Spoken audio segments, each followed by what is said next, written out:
People who are always late are often judged harshly, labeled as careless, irresponsible, or disrespectful. But beneath chronic lateness, there is usually something much deeper happening. Most people who struggle with time aren't fighting the clock. They're fighting themselves. Their lateness is not a reflection of their intentions, but of the emotional patterns shaping their behavior. For many, lateness is a silent symptom of anxiety. The kind that makes simple tasks feel overwhelming, the kind that turns preparation into procrastination, and the kind that transforms a 5-minute task into a 20-minute mental battle. Their mind doesn't slow down long enough to let them act. It keeps running in circles, stuck between fear, hesitation, and perfectionism. Some people who are always late grew up in chaotic environments where time had no structure, where mornings were rushed, where adults didn't model consistency, where everything felt last minute. When you grow up in disorder, your brain learns to operate in disorder. Not because you choose it, but because it becomes your internal compass. So when adulthood arrives, time becomes an enemy instead of a tool. Planning feels unnatural, routine feels suffocating, and deadlines feel like emotional pressure instead of simple instructions. For others, lateness is linked to emotional avoidance. Being on time means facing an event, a responsibility, or a person they subconsciously fear. So they delay, not because they don't care, but because showing up triggers something inside them. Sometimes it's fear of judgment. Sometimes it's fear of not being good enough. And sometimes it's the quiet belief that nothing they do will ever be right. Lateness becomes a shield, a way to delay discomfort. There are also people whose minds simply operate in a different rhythm. They think creatively, feel deeply, and drift mentally. Their thoughts stretch across time, making minutes feel longer than they are. They underestimate tasks because their imagination moves faster than reality. Their lateness isn't rooted in laziness. It's rooted in the way their brain processes the world. Chronic lateness is rarely about disrespect. It is often a combination of emotional overwhelm, internal chaos, and a lifetime of patterns that were never examined. But understanding this is the beginning of transformation. Because once a person sees that their lateness is not a flaw, but a symptom, they gain the power to rewrite the story. And with awareness comes discipline, and with discipline comes the ability to finally take control of time instead of running from it. People who are always late often live mentally in a different timeline than the one the clock measures. Their struggle is not with the minutes themselves, but with how their mind interprets those minutes. Time feels flexible, elastic, almost imaginary. They believe they can squeeze one more task into the morning, one more message before leaving, one more responsibility before stepping out the door. It's not arrogance, it's miscalculation. Their brain operates in the future, imagining how things should unfold rather than how they actually do. And because their thoughts move faster than reality, they assume their actions will keep up. This optimistic time distortion is one of the most common psychological roots of chronic lateness. Some people who are always late come from childhoods where time wasn't respected or taught properly. Maybe their parents ran late to everything.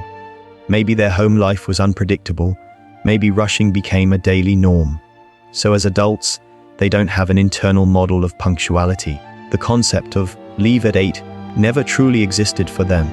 They only ever knew leave when chaos ends.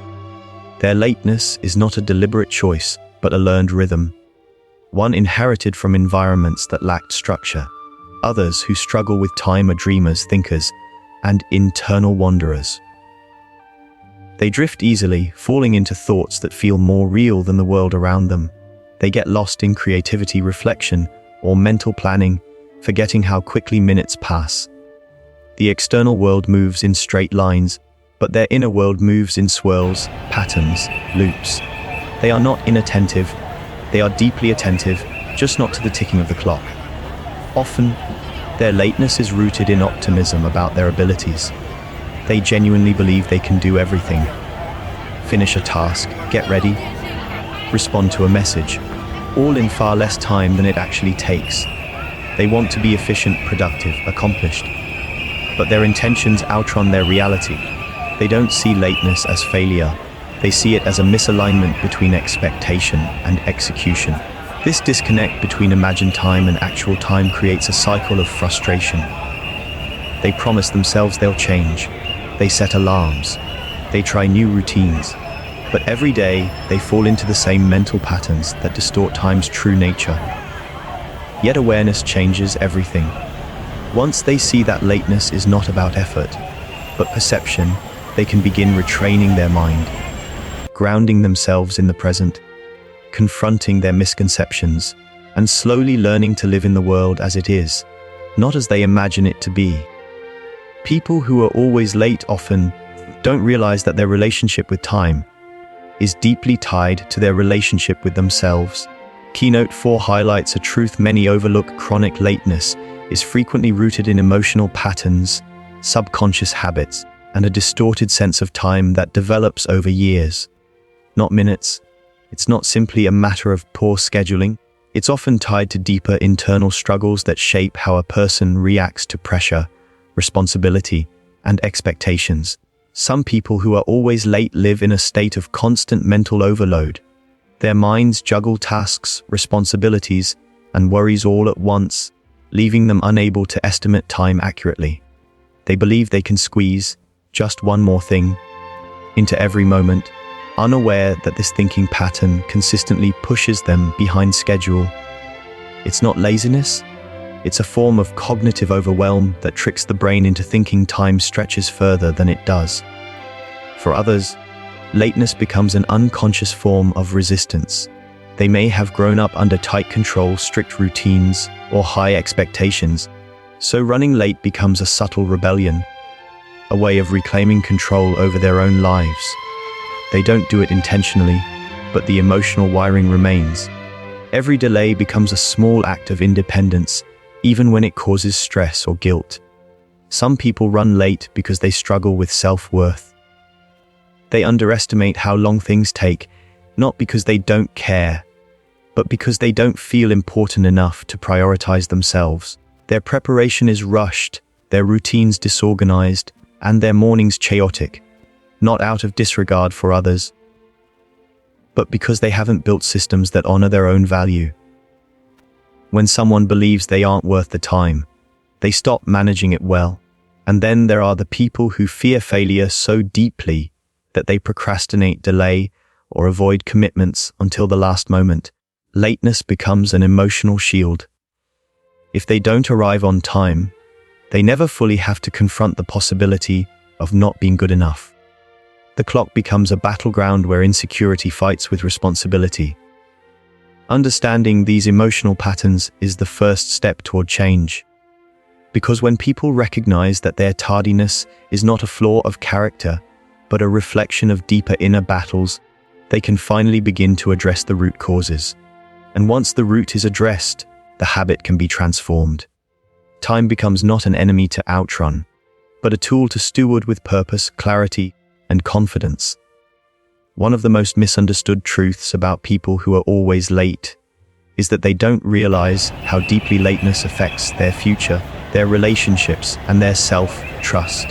Keynote 5 reveals something powerful: chronic lateness slowly shapes a person's identity.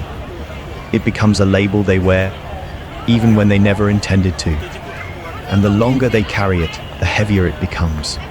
People who are always late begin to see themselves through the eyes of others. They hear the frustration, the disappointment, the comments that sting even when spoken politely. You're always late. We can't rely on you. You never show up on time. Over time, these statements create an internal narrative. They start believing that punctuality is something they're simply incapable of. And once that belief settles in, it becomes a self-fulfilling cycle. This cycle doesn't just affect schedules, it affects confidence. Every time a late person rushes, stresses, apologizes, or walks into a room feeling like they've let someone down again, they lose a little more belief in themselves. They begin to carry guilt, not because they don't care, but because they care too much and feel powerless to fix it. Eventually, lateness becomes tied to shame.